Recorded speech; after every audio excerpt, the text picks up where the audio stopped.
Peace be with you and welcome. So today we're going to dive into a really powerful passage from the 16th chapter of the Quran, Surah An-Nahl, which means the bee. We're going to look closely at 10 verses that, honestly, give us a profound diagnosis of our relationship with blessings, hardships, and ultimately with God. But before we jump in, let's just start with a little self-reflection. I want you to think about this for a second. How do those times of ease, when everything's going right, and those times of difficulty, how do they really shape your perspective, your faith? Just keep that question in the back of your mind as we go through these verses together. All right, so our journey begins with a set of verses that are kind of like a mirror. They're meant to diagnose some of the most common spiritual hurdles we all face. You could say they're designed to test our loyalties and really examine how stable or unstable our gratitude is.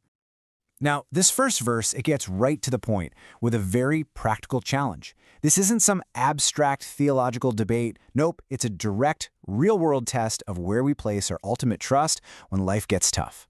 So the verse is essentially saying, go on, test your own assumptions. When you're really in trouble, who or what do you instinctively turn to? It just lays bare the powerlessness of any false idol, and that could be a person, an object, even an idea. And it points us back to the only one who can actually change our circumstances. Okay, so after challenging where we turn for help, the focus now shifts a little. It moves from a question of power to something even more fundamental, the source of our provision. Where does everything come from? You know, it's such a simple, piercing question, isn't it? Who provides your sustenance day in and day out? The verse uses this universal reality, the fact that we're all provided for, as a kind of theological proof. It's saying that recognizing the provider should naturally lead us to the one true sustainer. It's a direct line from our daily bread straight to divine truth. So, now that we've established the provider, this next verse is like an open invitation. It's asking us to just open our eyes and really look at the world with a sense of wonder and deep reflection. And you got to notice the purpose behind all these signs. It's not just a spectacle of power for power's sake. The goal is merciful. The incredible diversity of signs in creation and history, it all exists so that maybe, just maybe, we might stop, think, and return to the right path. Now, these next two verses, wow. They offer this powerful diagnosis of just how inconsistent we can be as human beings. They paint this incredibly vivid picture of our spiritual fragility, showing how we often swing to extremes depending on what's happening to us. And this slide really breaks down that pattern. When a blessing is taken away, we risk falling into total despair. But then, when we get a taste of that mercy, we might become arrogant, wasteful, or forgetful. It's a real moment for a self-check, you know? Ask yourself, am I steady?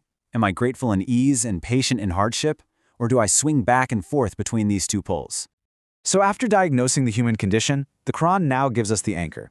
It presents the core theological truth that is meant to correct our perspective and stabilize our hearts through all those ups and downs.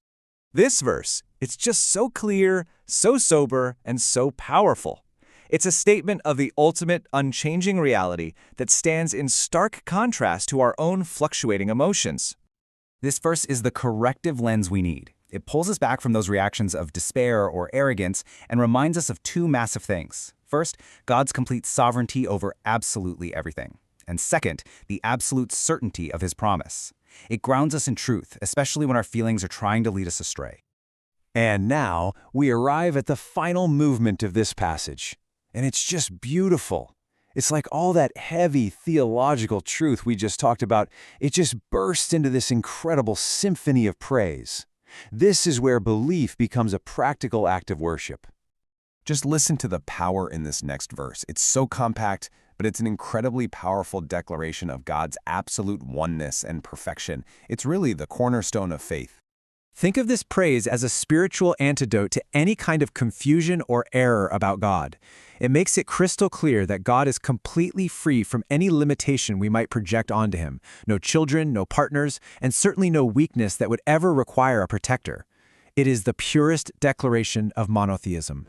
And you know what that last verse just describes so perfectly is the central concept in Islam, Tawhid. As you can see here, it refers to the absolute, indivisible oneness of God. This idea is the central pillar of the entire faith, and understanding it is absolutely key to appreciating the praise that follows. Okay, so from here, the praise just builds and builds. It's this rapid, powerful sequence.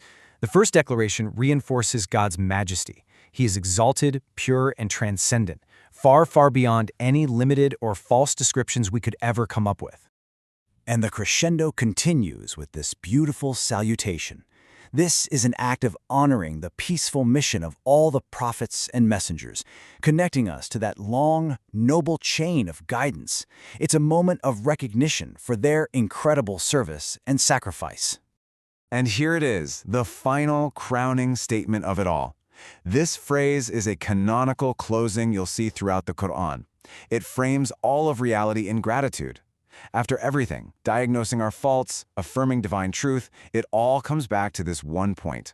All praise ultimately belongs to the Lord of all worlds. So, we've walked through the diagnosis, the anchor, and that beautiful praise. But the big question is, what does this all mean for us in our day-to-day lives, right? Let's try to distill all this profound wisdom into some practical takeaways we can actually use. Here are 4 things to think about. First, test your loyalties. Like that first verse asked, who do you really turn to when the chips are down? Second, use your blessings as a kind of spiritual thermometer. Do they make you more humble and grateful, or a little arrogant? Third, in hardship, try to maintain hope and look for the lessons, because as we saw, despair is often short-sighted. And finally, regularly reaffirm divine oneness. Just simple acts of praise and glorification can completely reset your heart and mind. And with that, our journey through these verses comes to a close. We've moved from a pretty intense diagnosis of our spiritual states all the way to a universal declaration of divine praise. I'll just leave you with one final question to reflect on. Which one of these verses or which of those takeaways speaks the most to where you are in your life right now? Thank you so much for joining me. Peace be with you.